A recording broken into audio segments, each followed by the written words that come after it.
But I'd like to know, for many people to get married is a very important and destructive thing. Before the marriage, during the marriage, after the marriage. I'd like to know if somehow your concentration on tennis life has been a bit different, even if you were going out with the same girl for many, many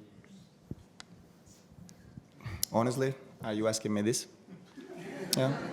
Is it a serious question or is it a joke? No, it is serious. Is it serious? I mean, Yeah. when I got married, I remember it. Yeah. It's not something that you do it and that's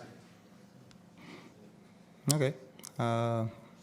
I'm surprised. It's a big surprise for me. You ask me this after being with the same girl for 15 years and having a very stable and normal life.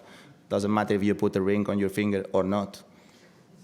In my personal way, I am a very normal guy. Maybe for you was it completely? How many years you have been with your? I have 30 years this year, but when And before after maybe you were not sure. That's why.